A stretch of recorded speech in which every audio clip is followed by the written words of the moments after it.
小开门也娘恨，也需要想娘恨也娘恨，也开呀门呐也闹。The thing which makes UH Art History stand out is that it's, to my knowledge, the only program in the United States which is explicitly Asia-Pacific focused. And as a result, we're able to offer a kind of perspective which I think is potentially pretty groundbreaking in the discipline of art history.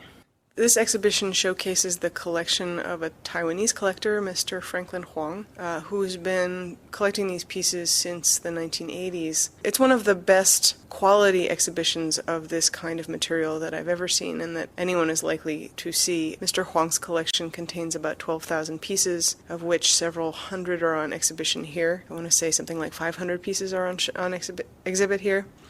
And these are pieces that showcase styles and techniques that are in danger of disappearing with increased modernization. People still make things like this, but they don't make them in such a labor-intensive way. They use machine-made textiles, they take shortcuts using machine-made applied decoration. All of these are things that we sort of expect as people of Southwest China move into the modern era with the rest of us. Whether you regret it or not depends on your perspective. But the point is that some of these things, while they're still being made, are not being made in exactly the same way. And so some of these are types of objects that are no longer to be seen in China. And Mr. Huang is very much dedicated to the effort of preserving these as a kind of cultural heritage for the descendants of the people who made them in the first place. So we're very fortunate to have a chance to see them here in Hawaii.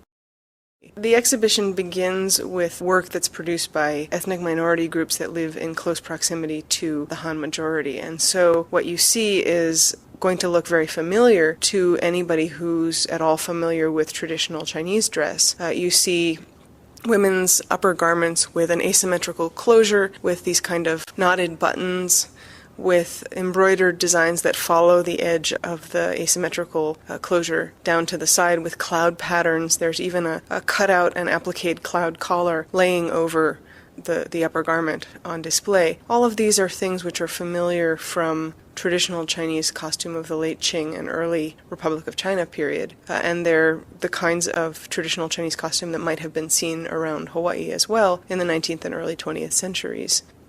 Upon entering the exhibition, we begin to see things that don't look so familiar. One of the things that always draws people's attention is these very spectacular miao costumes. They're typically women's costumes in which the wearer is loaded down with silver. The upper garments are sewn all over with silver plaques so that they almost look like armor. And the wearer is loaded down with enormous necklaces and these spectacular horned headdresses, all beaten out of silver. They're extraordinary work. This kind of an outfit was typically a courting outfit. The silver was family property, and your family, if you were a young girl, your family would send you out to the festival with all of the family silver weighing you down, and the headdress alone can weigh 6 kilograms, which is something like 9 pounds. Your family would send you out loaded down with all the silver in your finery as a signal that you were looking for a partner, and this was part of the marriage ritual. There is a tradition among some of these ethnic groups in which after a young girl is married, she actually doesn't go to her new husband's house, but goes home to her parents' house and spends several years sometimes in seclusion working only on articles of clothing for herself and for her new family. This is the only time in a woman's life that she has enough time to do this really, really fancy work. And you can see various techniques that have been used to produce the outfit you see here. There's a shiny finish on the dark cotton, which these costumes are made of, which is produced by boiling the fabric in a solution of cowhide. It also enables the many hundreds of pleats in the skirt to be made.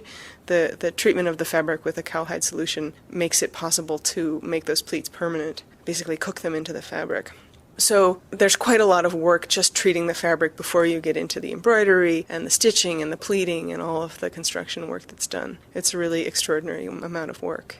So the theme of the exhibition is writing with thread, and the reason that we chose that title was that many of the people whose work is represented here did not have their own written language. A few did, but not all of them. Some of the people whose work is shown here understand the meanings of their embroidery designs as constituting a kind of historical record.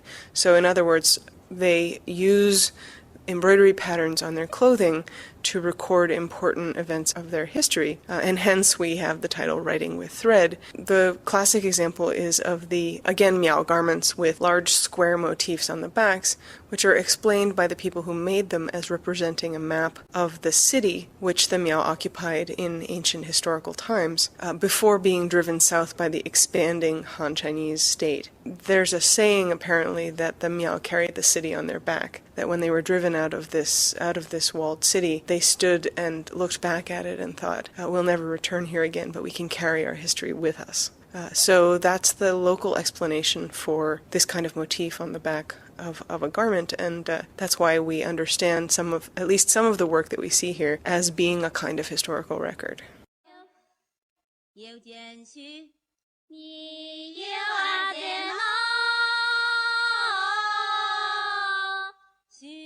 走了房间呀老人，也需要。